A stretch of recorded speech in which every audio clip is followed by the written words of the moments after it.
What if the divisions you see in the world were never meant to define you?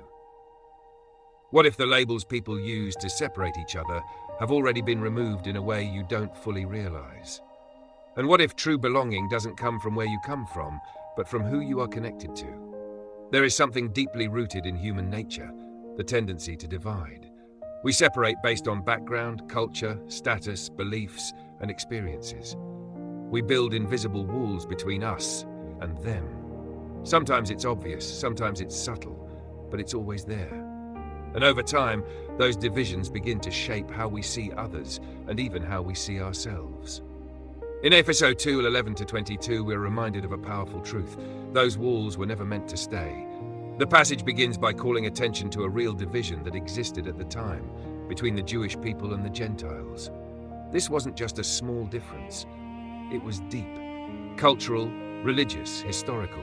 One group saw themselves as chosen, connected to God's promises. The other group was seen as outsiders, distant, excluded. And that separation created identity.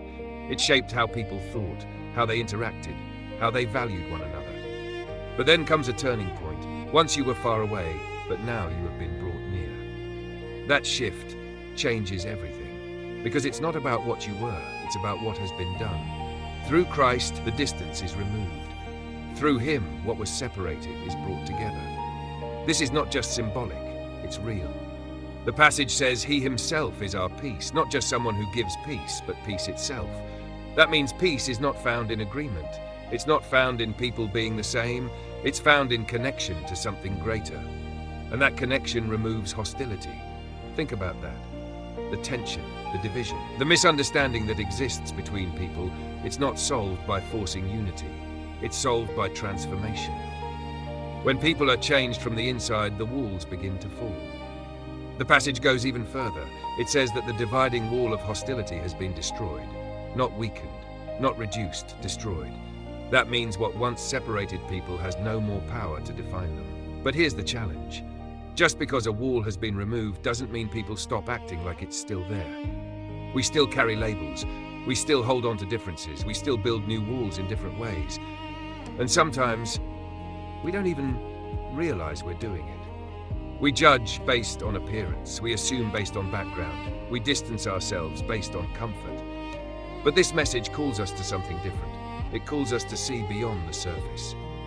To recognize that identity is no longer based on division, but on unity. It says that Christ has made the two groups one, not by erasing their uniqueness, but by giving them a shared identity. This is important. Unity does not mean sameness, it means connection. It means different people, different stories, different perspectives, brought together by something greater. And that something greater is what gives unity its strength. Because when unity is based on similarity, it is fragile. But when unity is based on purpose, it becomes strong. The passage continues by explaining that through Christ, both groups have access to the Father by one Spirit. This removes hierarchy. It removes the idea that one group is closer, more important, or more worthy. Everyone stands on equal ground, and that changes how we treat each other. Because when you see someone as equal, you don't look down on them. You don't dismiss them. You don't create distance. You recognize connection, and that connection leads to something powerful: belonging. The passage says you are no longer foreigners and strangers, but fellow citizens with God's people and members of his household. Think about that. Not outsiders, not temporary, not excluded. You belong, and not just in a general sense. You are part of something, a household, a family, a structure that is being built. This changes how you see yourself. Because many people live with a sense of disconnection. They feel like they don't fully fit anywhere, like they are always on the outside, trying to find where they belong. But this message speaks directly to that feeling. You are not outside. You are included. You are part of something bigger than your past, your background, your circumstances. And that belonging comes with purpose. The passage describes being built on the foundation of the apostles and prophets with Christ as the cornerstone. This is a powerful image, a building, each part connected, each piece important, and at the center, the cornerstone, the piece that holds everything together. Without it, the structure falls apart. With it, everything aligns. That cornerstone is what gives direction. It sets the position of everything else. And when your life is aligned with that, things begin to make sense. Your identity becomes clearer. Your direction becomes more stable. Your purpose becomes more defined. Because you are not building your life randomly. You are part of something intentional. And then comes one of the most beautiful parts of this message. The whole building is joined together and rises to become a holy temple. This is not just about individuals, it's about connection, growth, unity in motion. You are not just standing still, you are part of something that is growing, expanding, becoming something greater. And that growth requires connection. It requires alignment. It requires a willingness to move beyond division. Because you cannot build something strong while holding on to separation. You cannot grow while staying disconnected. And this is where the message becomes personal.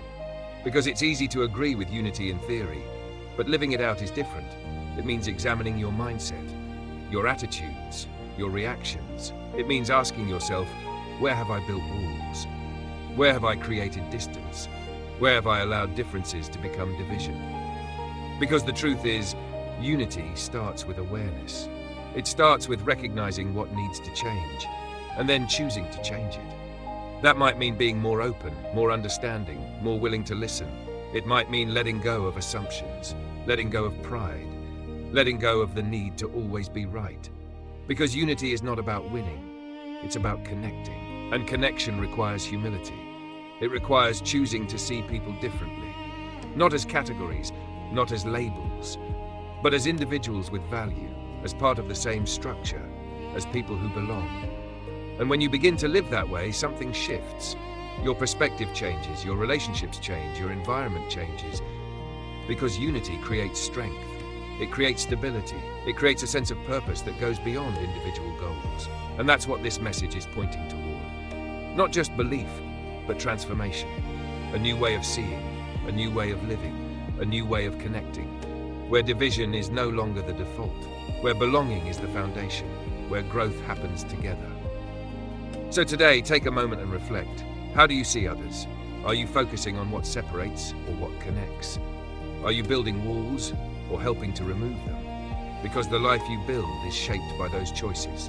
And the more you align with unity, the more you become part of something greater, something stronger, something lasting.